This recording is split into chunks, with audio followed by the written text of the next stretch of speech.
Oliver Tambo was born in Pondoland in a small remote village called Nkantolo, so called because the post office, the kantoor, was nearby.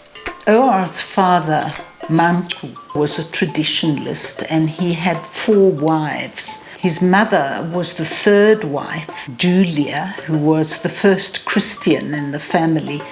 And he had an enormous admiration for these mothers. He was very proud that his father had the skill for all his wives to have very good relations with each other. He loved his father very, very much, really loved him. And he loved his mum. But he had several mums. So I think he had a real love of rural life. Oliver was my brother. We grew up with him. Wayeselusa kaloku. Eyona nto yayiphambili kakhulu ekhaya ukwelusa. Bahambe phaa ukoliwa. Kube khona ixesha labakhwenkwe ulabafana bakuliwe. He had this perfect face, but he had scars, ethnic markings on his face, which he later told me had been done when he was too small. You know, he was just a couple of months old. He was a cattle herd's boy. He looked after the cattle. And because all the land was communally owned, you had to be very careful that you didn't tread on people's seeds. So he trained his cattle to walk in between the fields of the other farmers. And he took such pride, he felt he was contributing to the homestead, you know, and their sense of a collective identity. And that is very important because it influenced the kind of political structure of the ANC as well, you know, this collective identity. When he arrived at Holy Cross, it was a completely different sort of Christianity. It was magical. He describes arriving on horseback and seeing a huge cross on a hill, and it sort of glittered in the sunlight, and they rode up towards the cross. So he felt that he was like assaulted by all his senses, you know, were stimulated, and he was really bowled over.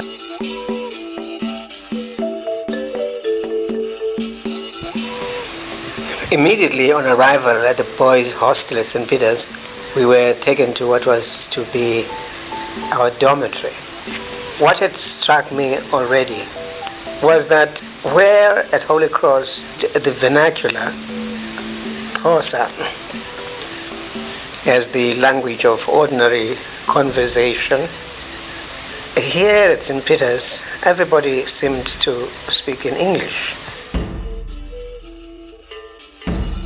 So when they got to St. Peter's, there was no money, and the school wrote to the church and asked for any volunteers to fund 2 little boys. As everybody was preparing to get into bed, saw me undress and sleep under my blankets. He shouted, "Don't get into that bed before you put on your pajamas." As it happened, I had no pajamas to put on. It was becoming clear that from being at the top at Holy Cross, we were at the bottom at St. Peter's. I was now at an institution which was representative of the whole country, the whole of South Africa. I had entered a wider world. The subjects I liked best in Standard 6 were English grammar and arithmetic. As months went by, we were losing the sense of being at the bottom. We were becoming integrated into St. Peter's. Before he went to university, he had decided he wanted to become a doctor. He was very interested in healing, and he particularly wanted to explore indigenous knowledge and indigenous healing. The reason that he didn't do that was that in the 1930s, there wasn't a single medical school that accepted black students. Fort Hare, of course, was the only university at which black people could study. In fact, his alma mater and the alma mater of many of the leaders, including Mr. Mandela. OR majored in maths and physics. He received notice that there was a letter for him at the post office, and it was from his old school, St. Peter's, offering him a job as a mathematics teacher. So he went to Johannesburg. He met again Nelson Mandela, whom he'd met but didn't know very well at Fort Hare. He's taken by his good friend Lancelot Gama to meet the great Walter Sisulu. He was very impressed with Tambo and felt, this young man and also Nelson Mandela, and he felt I must groom these people for the future. And Walter had in the meantime started an organization, because there were a lot of young, educated black men and a few women, most of them graduates of Fort Hare, like nurses and teachers, but mostly men who were from the rural areas. They were first-generation townspeople. And there was actually a kind of elite community gathering in Johannesburg. And he felt that they should meet on a regular basis and grow in that way. And that was actually the nucleus of the Youth League. The Youth League was formed in order to shake up the ANC.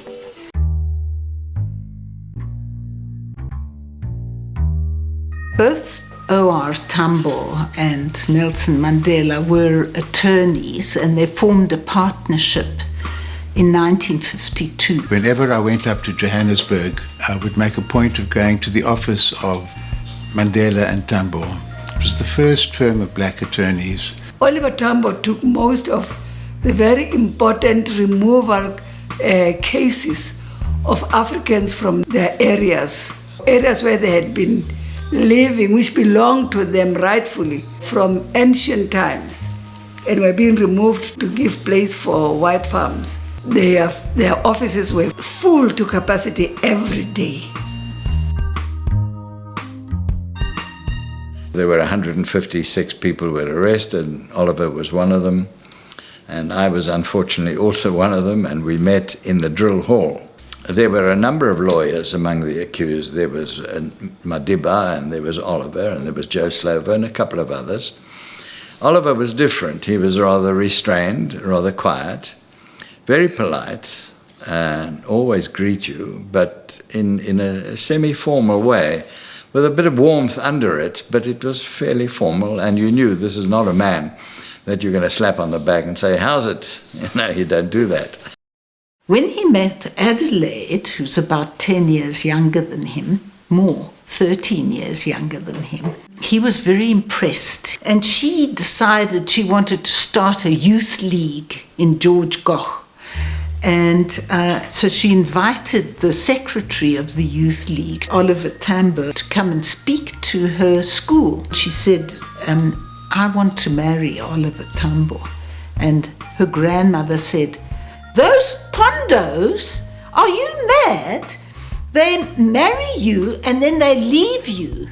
And you'll see them once a year. They're migrant workers. You can't rely on them." And Adelaide said, "Gogo, he's a lawyer. I will always be with him. He was such a pure gentleman.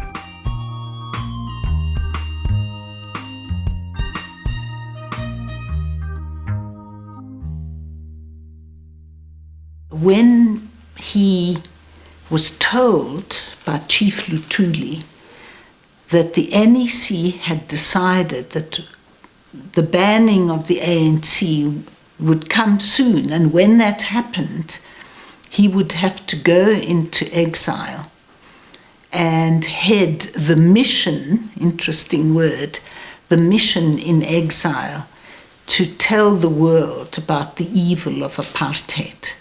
And also to use the weapon that Luthuli believed in, which is the economic weapon, to isolate the apartheid state economically. That was after Sharpeville. Walter sent him a message and said, to leave immediately. They're going to round up everyone. And this man undertook this task without a qualm. The voice that would rationally put our case. He was also heading for priesthood. He was a devout Christian. And therefore, the mobilization of support in the international community, particularly the Western countries who were the prime supporters of South Africa, needed a voice that was going to be difficult to reject in the Western countries. The reality is that when the movement approached him to undertake this mission abroad, he had, in the course of the treason trial, come to the view that he was going to become a priest. But when the movement called him to do this task, he had to make a choice between one, a passion towards his faith, belief in the Christian faith, to become a preacher and a priest, and the other, his belief, which was there from his youth, to fight for freedom. So with Oliver Tambo, you would know that he had a degree in mathematics and science. He then did law. He wanted to be ordained as a priest. He was a musician. And it's all those attributes of his own personal capacity but community involvement that he brought into the ANC and helped strengthen the ANC, helped raise the ANC to a different pedestal. He didn't come into the ANC because merely wanted to benefit something from it. He came into the ANC to make an impact.